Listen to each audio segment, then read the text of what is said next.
she only said no to buying a video game headset from Amazon. And hours later, her 10-year-old son pulled the trigger that ended her life. This isn't fiction. This is the true story of Quiana Mann, a loving mother from Milwaukee whose death stunned the world and raised a chilling question. How could a child do this? Today, we'll uncover how an ordinary day turned deadly for Quiana and the shocking courtroom battle that followed. This story will leave you questioning everything you thought you knew about family, justice, and innocence.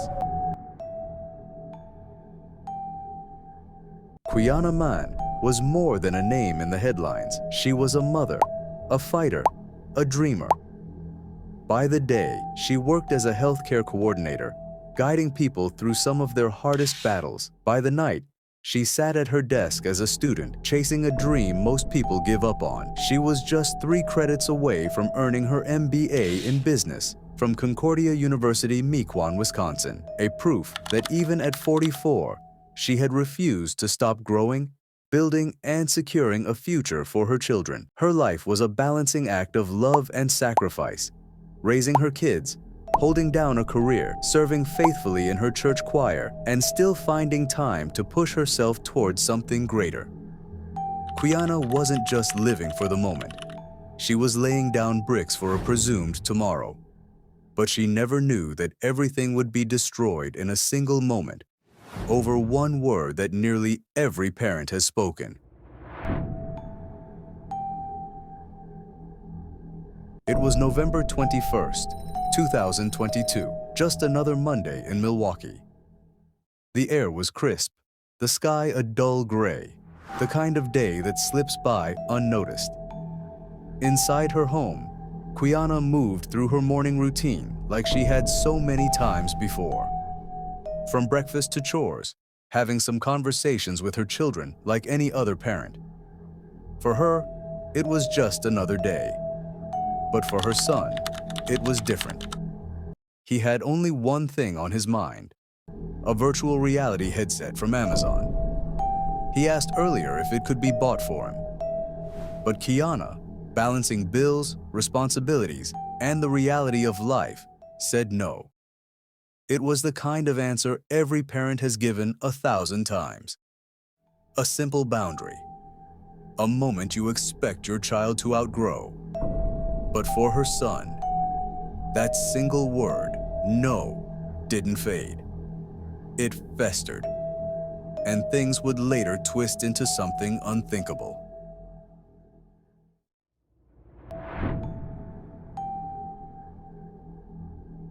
Behind the closed doors of Quiana's home, the day took a turn no one could have imagined. There was no shouting match, no violent struggle echoing through the walls. Just silence, and then a decision that would shatter everything. Her 10-year-old son, a child who should have been worried about school, cartoons, and homework, reached for something no child should ever hold. In the space of a heartbeat, innocence was gone. And with one irreversible act, a mother's life was stolen by the very life she had brought into this world. There were no warning signs outside the house, no cries for help, no neighbors rushing in. Just the sound that ended Quiana's future, her dreams, and her fight. And as the walls of that home fell silent again, one truth remained. The person responsible wasn't a stranger. It was her son.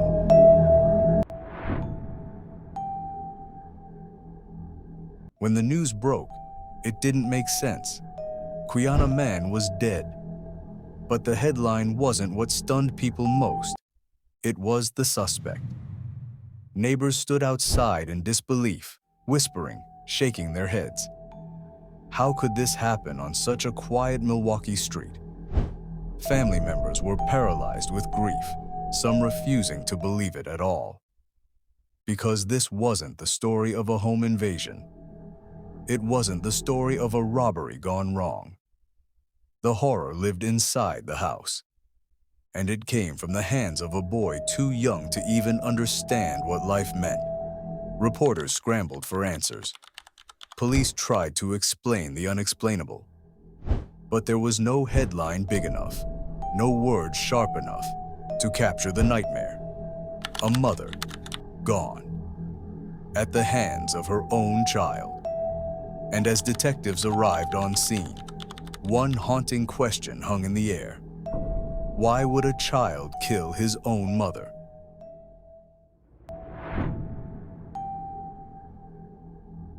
Police sealed off Quiana's home, combing through every detail. They took photos, marked evidence, and tried to piece together what had really happened inside those walls. The boy's first words to detectives were simple. It was an accident. He claimed he never meant to do it, that he only wanted to scare his mother. For a moment, some wanted to believe him. He was only 10 years old. Could a child really form such intent? But as investigators listened, something felt wrong. His story was too neat. His tone was too steady. This wasn't the panic of a child who had made such a mistake. It was something colder. And when detectives pressed further, the cracks began to show. His version of events didn't match the evidence. His explanations couldn't cover the silence that hung in the house. The truth was slipping through, and what they uncovered next was far darker than any accident.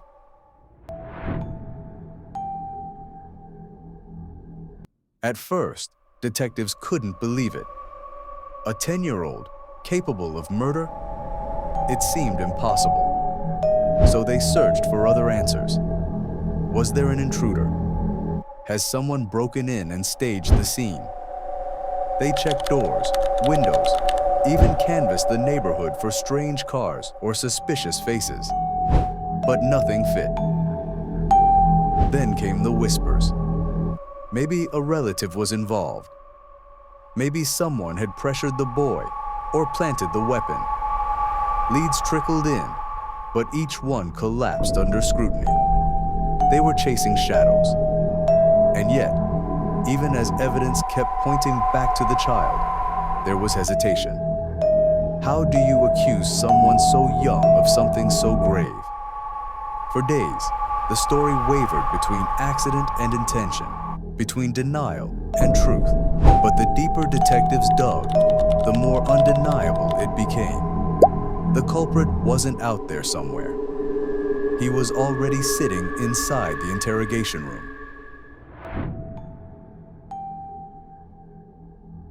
The moment of truth couldn't be delayed any longer. Detectives had sifted through every lead, every rumor, every desperate alternative. And now, all evidence pointed in one terrifying direction. The suspect was Quiana's own 10-year-old son. Relatives who spoke to police described troubling signs. He struggled with anger. He had outbursts that left them uneasy. There were moments of defiance, moments when his emotions seemed far too big for his small frame. Still, no one imagined he could cross this line. He was a child, her child. But the evidence was unshakable. The weapon, the motive, his story unraveling piece by piece. And when he finally opened his mouth to explain why, the answer would send shockwaves far beyond Milwaukee.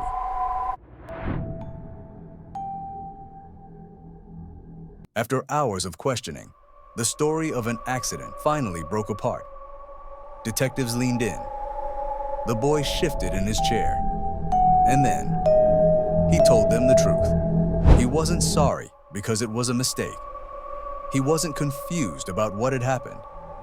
He admitted he was angry. Angry because his mother had told him no. She refused to buy him a virtual reality headset from Amazon and had woken him up 30 minutes earlier than his routine wake-up hour. That was the motive. Not rage built over years, not deep family conflict, just a headset. Detectives were stunned. The kind of confession you hope never to hear. Not from a child, not for something so trivial. A life taken over a video game accessory. And that confession turned this case from a tragedy into one of the most chilling true crime stories of our time. The courtroom was packed. Everyone wanted to get the court's verdict. Reporters scribbled notes, cameras clicked outside, and the nation waited. His defense lawyers had suggested he wasn't a hardened criminal, only a young boy, barely tall enough for his feet to touch the floor. While the prosecutors had charged him for first-degree intentional homicide, one of the most serious crimes in Wisconsin law, the prosecutors painted him as deliberate because he confessed to have ordered the headset with his mom's phone after she was confirmed dead, which made the whole situation more intentional than accident.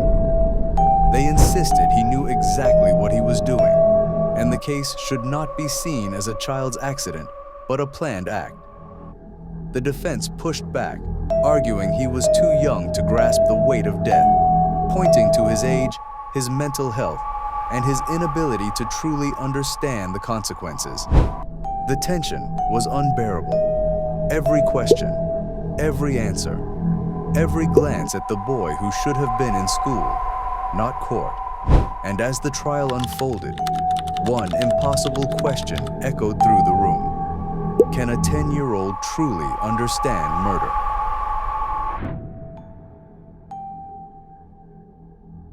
The courtroom went silent as the judge prepared to speak. Families leaned forward. Reporters stopped typing. Even the air felt thick, as if the room itself was holding its breath. The words cut through the silence. The boy would stand trial for first-degree intentional homicide. And that means 60 years in adult prison for intentional homicide.